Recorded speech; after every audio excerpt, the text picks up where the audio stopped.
আজকে আমরা আলোচনা করব সরলসন্ধিত স্পন্দন সংক্রান্ত কিছু গাণিতিক সমস্যা নিয়ে। আমাদের প্রথম সমস্যাটি আছে যে একটি সরল দোলকের দোলনকাল 50% বাড়াতে হলে এর কার্যকরী দৈর্ঘ্য কত গুণ বাড়াতে হবে। এখানে দেখো বলা হচ্ছে যে আমরা দোলনকাল বাড়াতে চাচ্ছি 50%, তাহলে এর কার্যকরী দৈর্ঘ্যটি কত গুণ বাড়াতে হবে। এখানে কিন্তু দোলকটি ভিন্ন ভিন্ন স্থানে নেওয়ার কথা নেই, অর্থাৎ দোলকটির উপর কার্যরত যে অভিকর্ষ ত্বরণ আছে সেটি ধ্রুবক।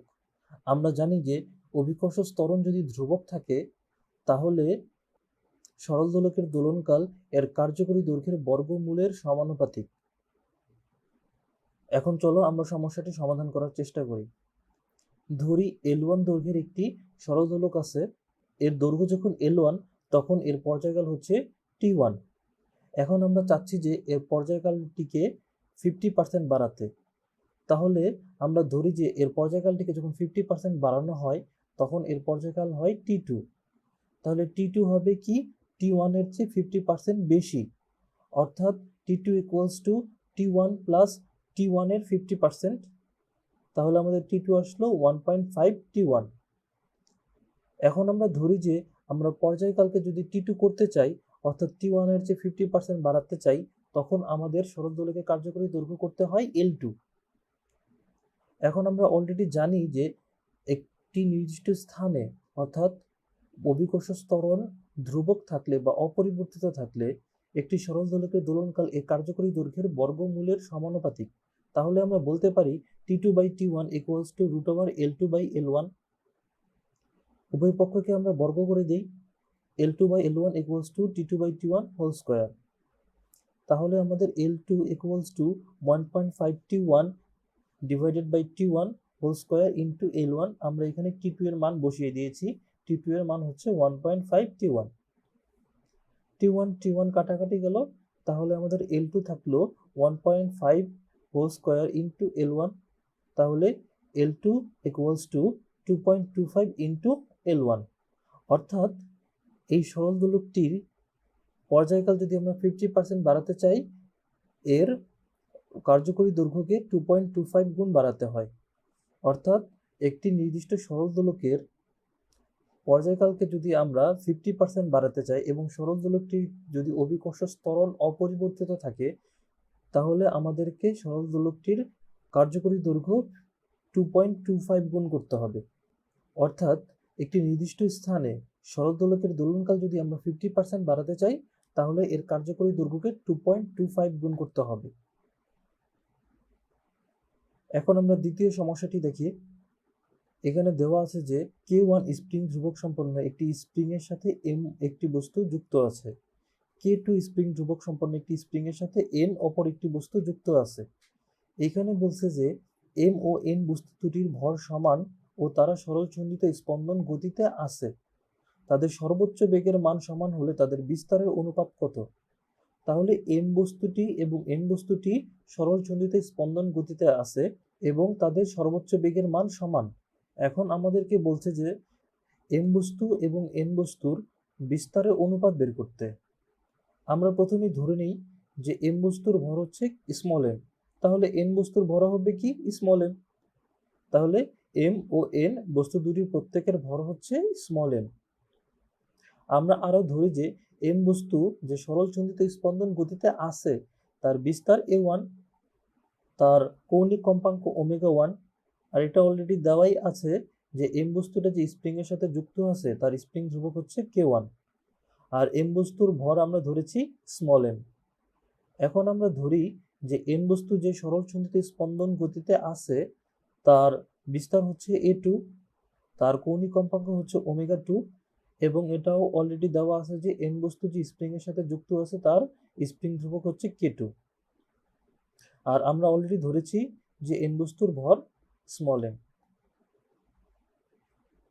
আমরা জানি সরলসন্ধিত স্পন্দনরত বস্তুর সর্বোচ্চ বেগ সমান ω_a, অর্থাৎ সর্বোচ্চ বেগ সমান কৌণিক কম্পাঙ্ক ইন্টু বিস্তার। তাহলে আমরা বলতে পারি M বস্তুর সর্বোচ্চ বেগ ω1a1 এবং N বস্তুর সর্বোচ্চ বেগ ω2a2। এখন বলা আছে যে M বস্তুর সর্বোচ্চ বেগ এবং N বস্তুর সর্বোচ্চ বেগ সমান, তাহলে আমরা বলতে পারি ω1a1 আর ওমেগা টু এ টু পরস্পরের সমান। তাহলে এইখান থেকে আমরা পক্ষান্তর করি, তাহলে আমাদের থাকলো A one by A two equals to omega two by omega one. আমরা অলরেডি জানি যে omega equals to root over K by M, অর্থাৎ omega equals to root over spring ধ্রুবক ডিভাইডেড বাই বস্তুর ভর। তাহলে আমরা সেটা বসাই দিই। ওমেগা টু যেহেতু এন বস্তুর কৌণিক কম্পাঙ্ক, সেহেতু omega two equals to root over K two by M, এবং ওমেগা ওয়ান যেহেতু এম বস্তুর কৌণিক কম্পাঙ্ক, সেহেতু omega one equals to root over K one by M. এটাকে আমরা একটু সাজিয়ে লিখতে পারি এইভাবে যে root over K two by M into M by K one. তাহলে এম আর এম কাটাকাটি গেল, তাহলে আমাদের থাকলো যে A one by A two equals to root over K two by K one. অর্থাৎ আমাদের এম বস্তুর বিস্তার এবং এন বস্তুর বিস্তারের অনুপাত অলরেডি বেরোয় গেছে। তাহলে এম বস্তুর বিস্তার এবং এন বস্তুর বিস্তারের অনুপাত হচ্ছে root over K two by K one. এখন আমরা পরবর্তী সমস্যাটি দেখি। এখানে একটি সরল ছন্দিত স্পন্দনরত বস্তুর সরণ বনাম সময় লেখচিত্র দেওয়া আছে। এখন আমাদেরকে বলেছে যে টি ইকুয়ালস টু 4/3 সেকেন্ড সময়ে এর ত্বরণ কত হয়। তাহলে টি ইকুয়ালস টু 4/3 সেকেন্ড সময় আমাদেরকে ত্বরণ বের করতে হবে। আমরা প্রথমে দেখি যে এই গ্রাফ থেকে আমরা কি কি ইনফরমেশন রিট্রিভ করতে পারি। এখানে দেওয়া আছে যে টি ইকুয়ালস টু 0 সময়ে বস্তুটির সরণ কত, 0, অর্থাৎ বস্তুটি সাম্য অবস্থান থেকে যাত্রা শুরু করেছে। এখানে আরো একটি জিনিস আমরা দেখতে পাচ্ছি যে বস্তুর একটি পূর্ণ স্পন্দনের সময় আমরা পাচ্ছি। তাহলে এইটা হচ্ছে যে বস্তুর একটি পূর্ণ স্পন্দন। একটি পূর্ণ স্পন্দন সম্পন্ন করতে কত সময় লাগতেছে, 8 সেকেন্ড। তাহলে একটি পূর্ণ স্পন্দনের যে সময় তাকে আমরা পর্যায়কাল বলি।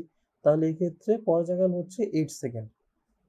এখানে আরেকটা জিনিস আমরা দেখতে পাচ্ছি যে বস্তু যে কোনো একদিকে সর্বাধিক যে দূরত্ব অতিক্রম করে তাকে বলে তার বিস্তার। তাহলে এইটা হচ্ছে বস্তুর বিস্তার। এখানে তাহলে বিস্তার কত, 1 মিটার। তাহলে আমরা পর্যায়কাল পেলাম 8 সেকেন্ড, বিস্তার পেলাম 1 মিটার। যদি পর্যায়কাল দেওয়া থাকে সেখান থেকে আমরা এর কৌণিক কম্পাঙ্ক বের করতে পারি। আমরা জানি কৌণিক কম্পাঙ্ক ওমেগা ইকুয়ালস টু 2π/t। এই ক্ষেত্রে টি হচ্ছে 8 সেকেন্ড। তাহলে এই বস্তুর কৌণিক কম্পাঙ্ক ইকুয়ালস টু 2π/8 ইকুয়ালস টু π/4। তাহলে এই সরলচিত্রিত স্পন্দনরত কণাটির কৌণিক কম্পাঙ্ক হচ্ছে π/4। এখন দেখো একটা কথা আমরা শুরুতে বলছিলাম যে টি যখন 0 বস্তুটার সরণ কত, 0, অর্থাৎ বস্তুটা তখন সাম্য অবস্থানে আছে।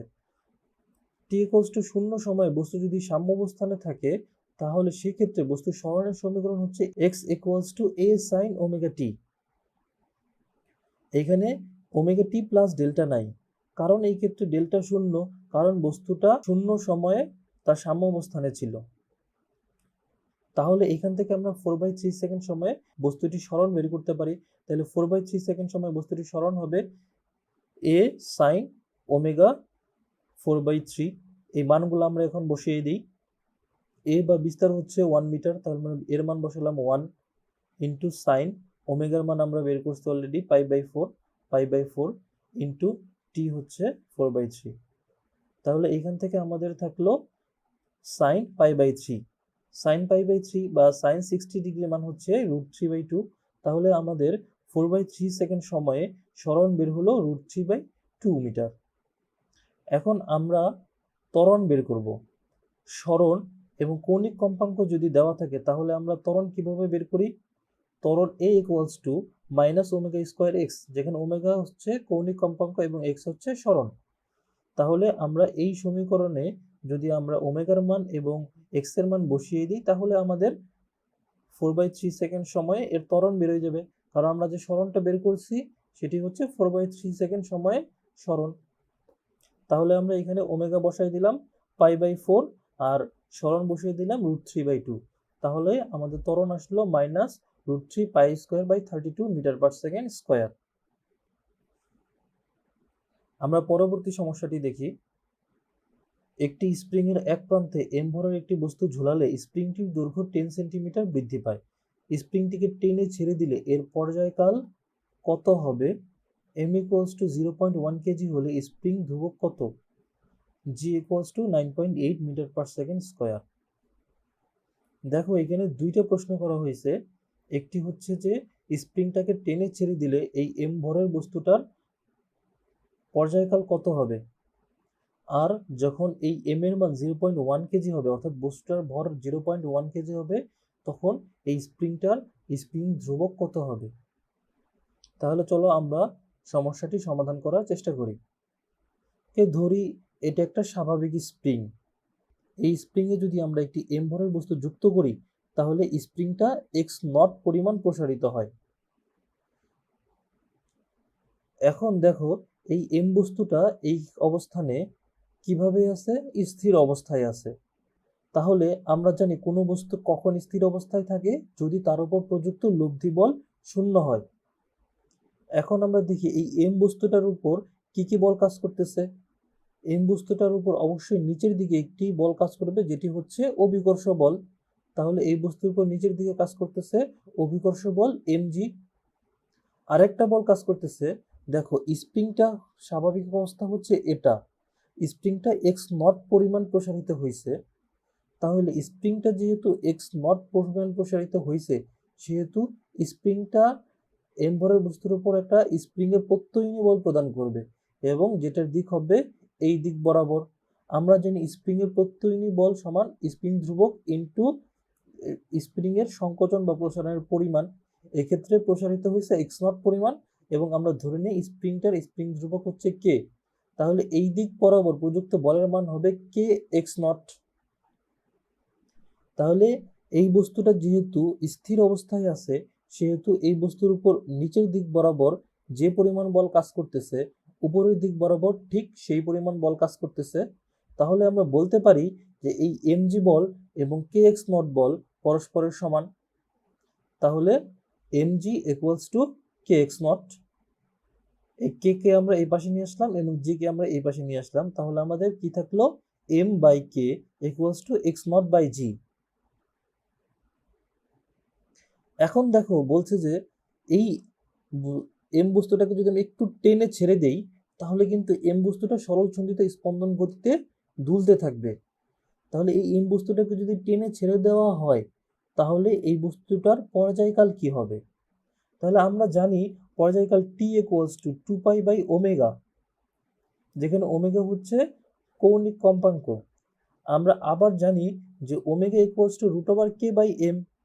তাহলে T equals to 2 pi by root over K by M. এটাকে আমরা একটু সাজিয়ে লিখলে কি হয়, 2 pi into root over M by K. আমাদের পর্যায়কাল কি আসলো, 2 pi into root over M by K. এখন দেখো আমরা এখানে দেখছি যে M by K equals to X naught by G. তাহলে এম বাই কে এর বদলে আমরা এক্স নট বাই জি বসাতে পারি। এখানে আমরা এম বাই কে এর বদলে এক্স নট বাই জি বসালাম। তাহলে আমাদের পর্যায়কাল আসলো 2 pi into root over X naught by G. এই এক্স নটটা কি, যে এম ভরের বস্তুটা স্প্রিং এর সাথে যুক্ত করার পর স্প্রিংটা কতটুকু প্রসারিত হয়েছিল, আর জি হচ্ছে অভিকর্ষ ত্বরণ। তাহলে স্প্রিং কতটুকু প্রসারিত হয়েছিল, 10 সেন্টিমিটার। 10 সেন্টিমিটার মানে 0.1 মিটার। তাহলে আমরা সেটা বসিয়ে দিলাম। আর জি দেওয়া আছে 9.8 মিটার পার সেকেন্ড স্কোয়ার, সেটিও বসিয়ে দিলাম। তাহলে আমাদের এই এম ভরের বস্তুটার পর্যায়কাল টি ইকুয়ালস টু 0.63 সেকেন্ড। এখন দেখো বলা হয়েছে এম ইকুয়ালস টু যদি 0.1 কেজি হয় তাহলে এই স্প্রিং ধ্রুবকের মান কত। এই সম্পর্ক আমরা অলরেডি দেখছি, mg equals to K X naught. তাহলে K equals to mg by X naught. আমরা m এর মান জানি 0.1 কেজি, জি এর মান দেওয়া আছে 9.8 মিটার পার সেকেন্ড স্কোয়ার, আর এক্স নট হচ্ছে 0.1 মিটার। তাহলে এই মানগুলো আমরা বসিয়ে দিলাম। তাহলে আমরা কে এর মান কত পেলাম, 9.8 নিউটন পার মিটার। তাহলে এই স্প্রিংটার স্প্রিং ধ্রুবকের মান হবে কত, 9.8 নিউটন পার মিটার। তাহলে এটিও আমাদের সমাধান করা হয়ে গেল। আমরা পরবর্তী প্রশ্নে যাই। একটি সেকেন্ড দোলককে পাহাড়ের চূড়ায় নেওয়া হলো। পাহাড়ের চূড়ায় ও ভূমিতে অভিকর্ষ ত্বরণ যথাক্রমে 9.7 মিটার পার সেকেন্ড স্কোয়ার ও 9.8 মিটার পার সেকেন্ড স্কোয়ার। কি ব্যবস্থা গ্রহণ করলে এর দোলনকাল অপরিবর্তিত থাকবে। তাহলে এখানে দেখো যে একটা সেকেন্ড দোলক অর্থাৎ যার দোলনকাল 2 সেকেন্ড, তাকে পাহাড়ে নেওয়া হইল। তাহলে কি ব্যবস্থা গ্রহণ করলে পাহাড়ে নেওয়ার পরেও এর দোলনকাল অপরিবর্তিত থাকবে? এইখানে দেখো যে ভূমিতে অভিকর্ষ ত্বরণের মান 9.8 আর পাহাড়ের অভিকর্ষ ত্বরণের মান 9.7, অর্থাৎ অভিকর্ষ ত্বরণের মান পরিবর্তিত হচ্ছে। আমরা জানি যে অভিকর্ষ ত্বরণের মান পরিবর্তন হলে অবশ্যই পর্যায়কালের মান পরিবর্তন হবে। যেহেতু এখানে অভিকর্ষ ত্বরণের মান কমছে সেহেতু পর্যায়কাল বাড়বে, কারণ পর্যায়কাল অভিকর্ষ ত্বরণের বর্গমূলের ব্যস্তানুপাতিক। তাহলে আমরা এই পর্যায়কালটা যে বাড়তেছে সেটাকে আমরা প্রতিরোধ করতে চাচ্ছি, অর্থাৎ পর্যায়কাল যা আছে তাই রাখতে চাচ্ছি। কিন্তু অভিকর্ষ ত্বরণ যেহেতু কমতেছে, পর্যায়কাল বাড়তে চাবে, সেটাকে আমরা কমাইতে চাই। এর জন্য আমাদের কি করতে হবে? দৈর্ঘ্য কমাইতে হবে, কারণ পর্যায়কাল তো দৈর্ঘ্যের বর্গমূলের সমানুপাতিক। তাহলে পর্যায়কালটাকে আমরা কি চাচ্ছি? কমাতে চাচ্ছি। অভিকর্ষ ত্বরণ কমার কারণে পর্যায়কালটা বেড়ে যেতে যাবে, আমরা এই বাড়তে দিতে চাচ্ছি না। তাহলে আমরা চাচ্ছি যে পর্যায়কালটা যা ছিল তাই থাকুক। এজন্য আমাদেরকে কি করতে হবে? অবশ্যই দৈর্ঘ্যের পরিবর্তন করতে হবে। এবং দৈর্ঘ্যের কি ধরনের পরিবর্তন করতে হবে? দৈর্ঘ্যটাকে অবশ্যই কমাতে হবে। সেটা আমরা গাণিতিক ব্যাখ্যার মাধ্যমে দেখব। আমরা ধরি যে ভূমিতে বস্তুটার পর্যায়কাল হচ্ছে T1, তখন এর কার্যকরী দৈর্ঘ্য হচ্ছে L1 এবং ভূমিতে অভিকর্ষ ত্বরণ হচ্ছে G1। যখন সরল দোলকটাকে পাহাড়ে নেওয়া হয় তখন এর পর্যায়কাল হচ্ছে T2, এর কার্যকরী দৈর্ঘ্য হচ্ছে L2 এবং পাহাড়ে অভিকর্ষ ত্বরণ হচ্ছে G2। দেখো আমরা চাচ্ছি কি T1 আর T2 যেন সমান হয়, ঠিক আছে? G1 আর G2 যেহেতু অসমান সেহেতু আমাদেরকে L1 ও L2 কে অসমান করতে হবে। এই অসমানের মাধ্যমে আমরা চাচ্ছি যে T1 ও T2 যেন সমান থাকে।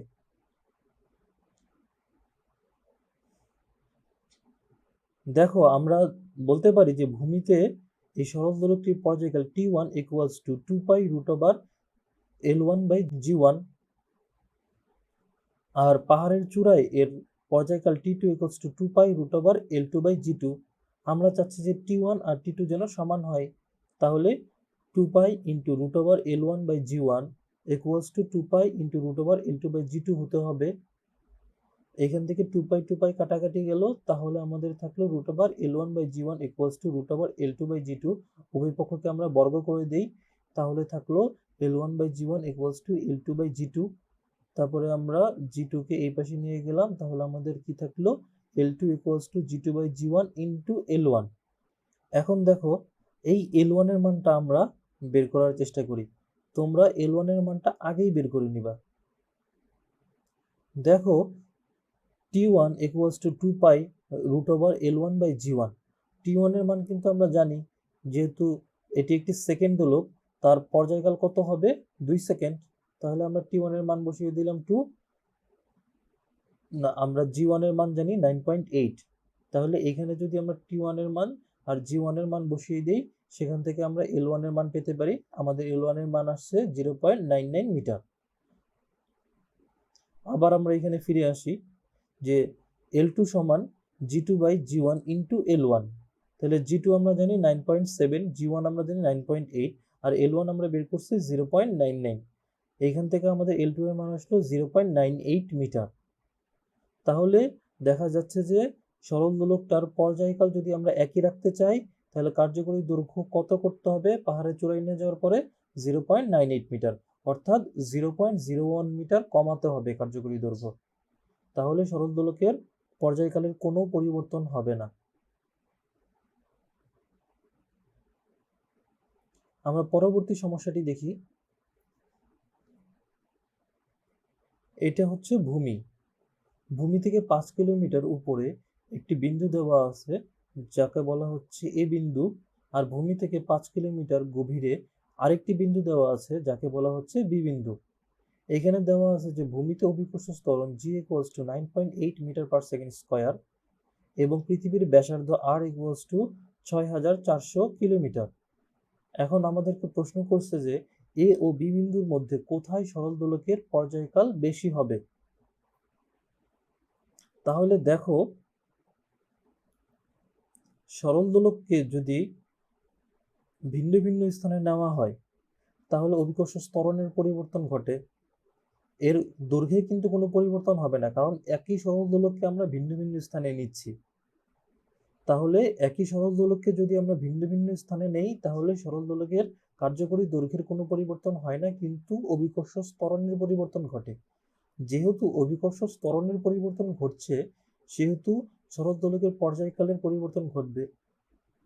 তাহলে আমাদেরকে এই বিন্দু এবং বি বিন্দুর মধ্যে একটি সরল দোলকের পর্যায়কালকে তুলনা করতে হলে আমাদেরকে অবশ্যই এই বিন্দু এবং বি বিন্দুর অভিকর্ষ ত্বরণ বের করতে হবে। এখানে কিন্তু এর কার্যকরী দৈর্ঘ্যের কোনো পরিবর্তন নাই। দেখো, এ বিন্দু আর বি বিন্দুর মধ্যে পার্থক্য কি? অভিকর্ষ ত্বরণের মানের পরিবর্তন। তাহলে আমরা চলো কিভাবে এই সমস্যাটি সমাধান করব সেটি দেখার চেষ্টা করি। আমরা ধরি যে এই বিন্দুতে সরল দোলকটির দোলনকাল হচ্ছে T1, আর এই বিন্দুতে অভিকর্ষ ত্বরণ হচ্ছে G1 এবং সরল দোলকটির কার্যকরী দৈর্ঘ্য হচ্ছে L। আবার বি বিন্দুতে সরল দোলকটির পর্যায়কাল ধরি T2, অভিকর্ষ ত্বরণ ধরি G2 এবং সরল দোলকটির কার্যকরী দৈর্ঘ্য থাকবে কত? L। অর্থাৎ কার্যকরী দৈর্ঘ্যের কিন্তু কোনো পরিবর্তন নাই। তোমরা যখন মহাকর্ষ অভিকর্ষ পড়ছো, তখন কিন্তু তোমরা ভূমি থেকে একটি নির্দিষ্ট উচ্চতায় অভিকর্ষ ত্বরণের মান নির্ণয়, ভূমি থেকে একটি নির্দিষ্ট গভীরতায় অভিকর্ষ ত্বরণের মান নির্ণয়, এগুলো শিখছো। এখানে কিন্তু সেই কনসেপ্টটাই আমরা ব্যবহার করব। এখন দেখো যে ভূমি থেকে 5 কিলোমিটার উপরে একটি বিন্দুতে অভিকর্ষ ত্বরণের মান নির্ণয় করতে হবে। এখন দেখো, ভূমি থেকে h মিটার উপরে কোনো বিন্দুতে অভিকর্ষ ত্বরণের মান নির্ণয় করার জন্য তোমরা কিন্তু দুইটা সূত্র শিখছিলা। একটা কি ছিল? যে ভূমি থেকে h মিটার উপরে কোনো বিন্দুতে অভিকর্ষ ত্বরণের মান ইকুয়ালস টু gm/r+h²।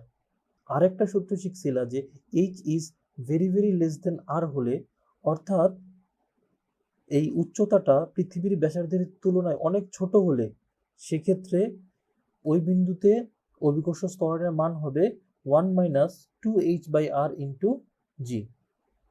দেখো, এই সূত্রটা কখন সত্য হবে? যখন h is very very less than r হবে, অন্যথায় কিন্তু এই সূত্রটা সত্য হবে না। এজন্য আমরা ভূমি থেকে একটি নির্দিষ্ট উচ্চতায় অভিকর্ষ ত্বরণের মান বের করার জন্য এই সূত্রটি ইউজ করব না। আমরা কনভেনশনাল ওয়েতে লিখব যে ভূমিতে অভিকর্ষ ত্বরণ g = gm/r²। ভূমি থেকে একটি নির্দিষ্ট উচ্চতা h মিটার উপরে অভিকর্ষ ত্বরণের মান gm/r+h²। পরে এই একটা সমীকরণকে আরেকটা সমীকরণ দ্বারা ভাগ দিয়ে আমরা অভিকর্ষ ত্বরণের মান বের করব। এই পদ্ধতিতেই তোমরা সবসময় একটি নির্দিষ্ট উচ্চতায় অভিকর্ষ ত্বরণের মান বের করার চেষ্টা করবে।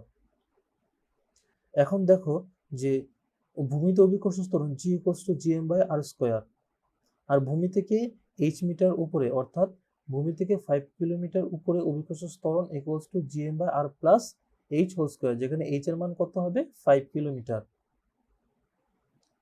তাহলে এই সমীকরণটাকে এই সমীকরণ দ্বারা আমরা ভাগ দিই, যে g1/g equals to gm/r+h² divided by gm/r²। এটাকে আমরা যদি সাজাই লিখি তাহলে কি থাকে? gm/r+h² into r² divided by gm। তাহলে gm কাটাকাটি গেল, তাহলে আমাদের কি থাকলো? g1 equals to r²/gm into g। এখন দেখো, আর এর মান অর্থাৎ পৃথিবীর ব্যাসার্ধ দেওয়া আছে h, অর্থাৎ ভূমি থেকে উচ্চতা, সেটা দেওয়া আছে, আর জি অর্থাৎ ভূমিতে অভিকর্ষ ত্বরণ সেটাও দেওয়া আছে। এখান থেকে আমরা এই বিন্দুতে অভিকর্ষ ত্বরণের মান কত পেলাম? 9.78 মিটার/সেকেন্ড স্কয়ার। এখন দেখো, তোমরা আরেকটা সূত্র শিখছো যে ভূমি থেকে h মিটার গভীরে অভিকর্ষ ত্বরণ কি? 1 - h/r ইন্টু g।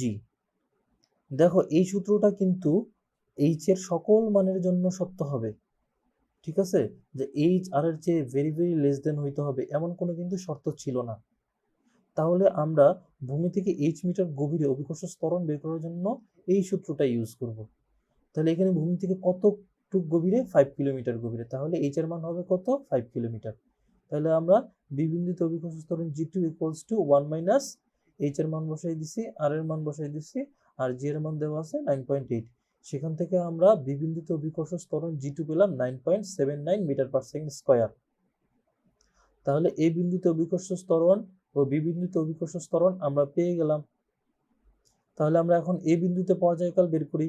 এ বিন্দুতে পর্যায়কাল ধরি t1, তাহলে t1 equals to 2 pi root over L by g1, আর বি বিন্দুতে অভিকর্ষ ত্বরণ t2 equals to 2 pi root over L by g2।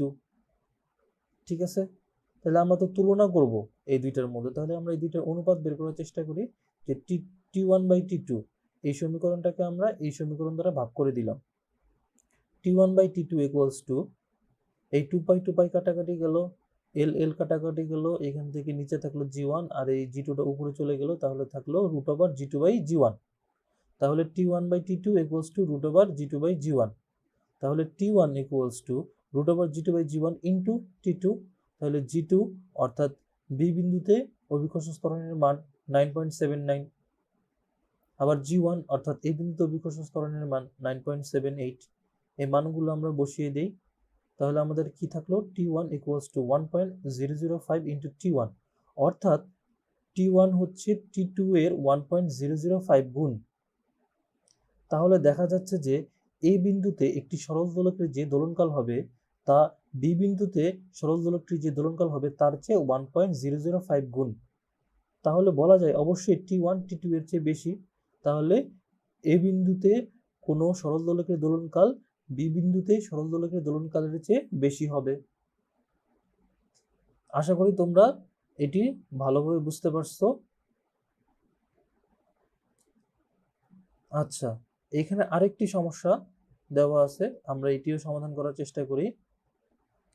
একটি সেকেন্ড দোলককে চন্দ্রপৃষ্ঠে নিয়ে গেলে ববের ওজন 80% হ্রাস পায়, চন্দ্রপৃষ্ঠে এর দোলনকাল কত?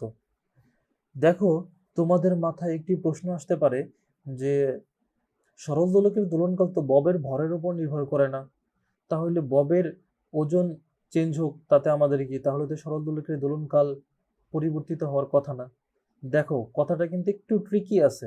এখানে বলছে যে ববের ওজন হ্রাস পাইছে, এখানে কিন্তু বলে নাই যে ববের ভর হ্রাস পাইছে, ভর কিন্তু একই আছে।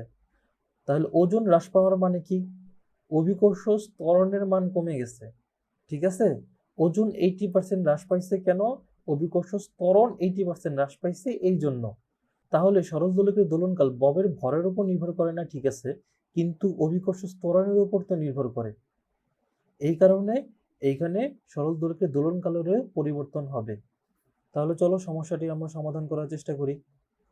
তাহলে দেখো, এখানে আমি কি লিখছি যে চন্দ্রপৃষ্ঠে ওজন 80% হ্রাস পায়, এর মানে হচ্ছে যে চন্দ্রপৃষ্ঠে অভিকর্ষ ত্বরণ 80% হ্রাস পায়।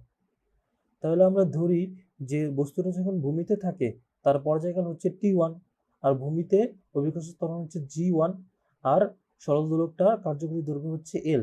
দেখো, এখানে সরল দোলকের কার্যকরী দৈর্ঘ্যের কিন্তু কোনো পরিবর্তন ঘটবে না, ঠিক আছে, কারণ একই সরল দোলককে আমি ভূমি থেকে চাঁদে নিয়ে গেছি, অর্থাৎ এর কার্যকরী দৈর্ঘ্যের কোনো পরিবর্তন নেই। তাহলে এখান থেকে দেখো, ভূপৃষ্ঠে এর পর্যায়কাল t1 equals to 2 pi root over L by g1। আবার আমরা ধরি চন্দ্রপৃষ্ঠে এর পর্যায়কাল হচ্ছে t2, চন্দ্রপৃষ্ঠে অভিকর্ষ ত্বরণ হচ্ছে g2, আর এর কার্যকরী দৈর্ঘ্য তো এলই থাকবে। তাহলে চন্দ্রপৃষ্ঠে এর পর্যায়কাল t2 equals to 2 pi into root over L by g2। এখন আমরা g2 আর g1 এর মধ্যে একটা সম্পর্ক বের করার চেষ্টা করি। দেখো, এখানে বলছে যে ববের ওজন 80% হ্রাস পায়, অর্থাৎ চন্দ্রপৃষ্ঠে অভিকর্ষ ত্বরণ 80% হ্রাস পায়। তাহলে চন্দ্রপৃষ্ঠে অভিকর্ষ ত্বরণ ভূপৃষ্ঠের অভিকর্ষ ত্বরণের চেয়ে 80% কম। তাহলে আমরা বলতে পারি g2 g1 এর চেয়ে 80% কম। তাহলে g2 হবে কি, g1 মাইনাস g1 এর 80%। তাহলে আমাদের g2 আসলো 0.2 g1। তাহলে দেখো, এই সমীকরণকে এই সমীকরণ দ্বারা আমরা ভাগ করে দিই, তাহলে আমাদের বাম পক্ষে থাকলো t2 বাই t1 আর ডান পক্ষে থাকলো root over g1 by g2। তাহলে t2 equals to root over g1 by g2 into t1। দেখো, এখানে বলছে একটি সেকেন্ড দোলক, অর্থাৎ দোলকটির দোলনকাল কত, 2 সেকেন্ড, অর্থাৎ দোলকটি যখন ভূপৃষ্ঠে থাকবে তার দোলনকাল কত, 2 সেকেন্ড। তাহলে দেখো, এখান থেকে আমরা g1 g2 আর t1 অর্থাৎ ভূপৃষ্ঠে দোলনকাল 2 বসাই দিলে আমাদের t2 অর্থাৎ চন্দ্রপৃষ্ঠে দোলনকাল পেয়ে গেলাম। চন্দ্রপৃষ্ঠে দোলনকাল হচ্ছে 4.47 সেকেন্ড। এতক্ষণ আমরা বেশ কিছু গাণিতিক সমস্যার সমাধান করলাম। এখন আমরা দেখব যে আমরা কিভাবে এই গাণিতিক সমস্যাগুলো খুব সহজে সমাধান করতে পারি। দেখো, প্রশ্ন যদি বলা থাকে সরল দোলক একটি নির্দিষ্ট স্থানে আছে, তাহলে তোমাদেরকে বুঝতে হবে যে অভিকর্ষ ত্বরণ জি অপরিবর্তিত আছে। আর আমরা জানি অভিকর্ষ ত্বরণ জি যদি অপরিবর্তিত থাকে, তাহলে এর পর্যায়কাল আর আমরা জানি অভিকর্ষ ত্বরণ জি যদি অপরিবর্তিত থাকে, তাহলে সরল দোলকের পর্যায়কাল এর কার্যকরী দৈর্ঘ্যের বর্গমূলের সমানুপাতিক। তাহলে বস্তু যদি একটি নির্দিষ্ট স্থানে থাকে, অর্থাৎ জি অপরিবর্তিত থাকে, তাহলে তোমরা লিখতে পারো যে T2/T1 = √L2/L1। এখন দেখো, যদি প্রশ্নে বলা থাকে যে কার্যকরী দৈর্ঘ্য অপরিবর্তিত আছে এবং সরল দোলকটা ভিন্ন ভিন্ন স্থানে নেওয়া হচ্ছে, তাহলে দেখো, যদি বলা হয় একই সরল দোলককে ভিন্ন ভিন্ন স্থানে নেওয়া হচ্ছে, তাহলে তোমাদের বুঝতে হবে যে এখানে কার্যকরী দৈর্ঘ্যের কোনো পরিবর্তন হচ্ছে না। এখানে কি পরিবর্তিত হচ্ছে? অভিকর্ষ ত্বরণ। তাহলে আমরা জানি যে সরল দোলকের ক্ষেত্রে যদি কার্যকরী দৈর্ঘ্য অপরিবর্তিত থাকে কিন্তু অভিকর্ষ ত্বরণ পরিবর্তিত হয়, সরল দোলকের দোলনকাল অভিকর্ষ ত্বরণের বর্গমূলের ব্যস্তানুপাতিক। তাহলে আমরা বলতে পারি এল যদি ধ্রুবক থাকে, অর্থাৎ কার্যকরী দৈর্ঘ্য যদি অপরিবর্তিত থাকে, T2/T1 = √G1/G2।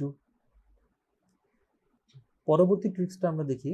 প্রশ্নে বলা আছে যে একটি সরল দোলককে একটি নির্দিষ্ট স্থান থেকে অপর একটি স্থানে নেওয়া হলো, কিন্তু তুমি চাচ্ছ যে এর পর্যায়কাল একই থাকবে। আর একটি স্থান থেকে অপর স্থানে নেওয়ার মানে কি? জি পরিবর্তিত হচ্ছে। আমরা জানি যে জি পরিবর্তিত হলে টি তো পরিবর্তিত হতে চাবেই। আর টিকে যদি আমরা পরিবর্তিত হতে দিতে না চাই, তাহলে আমাদেরকে কি করতে হবে?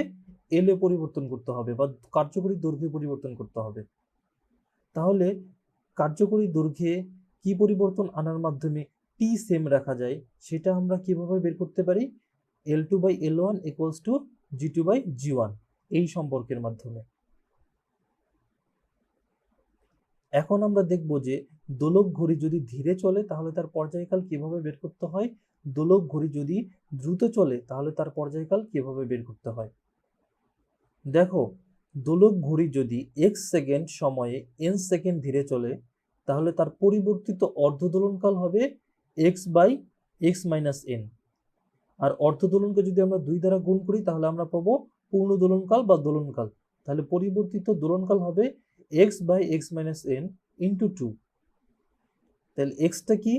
কত সেকেন্ড সময়ে, আর এনটা হচ্ছে কত সেকেন্ড ধীরে চলতেছে। একটি উদাহরণের মাধ্যমে আমরা প্রশ্নটি আরো ভালোভাবে বোঝার চেষ্টা করি। একটি দোলক ঘড়ি 1 ঘন্টা সময়ে 30 সেকেন্ড ধীরে চলে, তাহলে এর পরিবর্তিত দোলনকাল বের করো। দেখো, এখানে 1 ঘন্টা সময়ে 30 সেকেন্ড ধীরে চলে, তাহলে কত সেকেন্ড সময়ে কত সেকেন্ড ধীরে চলে? আমরা জানি 1 ঘন্টা সমান 3600 সেকেন্ড, তাহলে 3600 সেকেন্ড সময়ে 30 সেকেন্ড ধীরে চলে। তাহলে এই x এর মানটা কি হবে? 3600 সেকেন্ড। আর n এর মানটা কি হবে? 30 সেকেন্ড। তাহলে এইভাবে আমরা xn এর মান বের করব এবং এই সমীকরণে বসিয়ে দিলে আমরা পরিবর্তিত দোলনকাল পেয়ে যাব। এখন দেখো, একটি দোলক ঘড়ি যদি x সেকেন্ড সময়ে n সেকেন্ড দ্রুত চলে তাহলে তার পরিবর্তিত দোলনকাল কি হবে? একটি দোলক ঘড়ি x সেকেন্ড সময়ে যদি n সেকেন্ড দ্রুত চলে তাহলে তার পরিবর্তিত অর্ধ দোলনকাল হবে x/x+n। তাহলে এর পরিবর্তিত দোলনকাল হবে x/x+n × 2।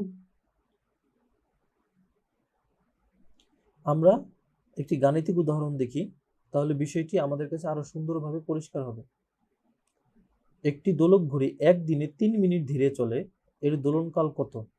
দেখো, এখানে যে x এর মানটা কি হবে? x এর মান হচ্ছে যে কত সময়, এখানে কত সময় সেটা কি?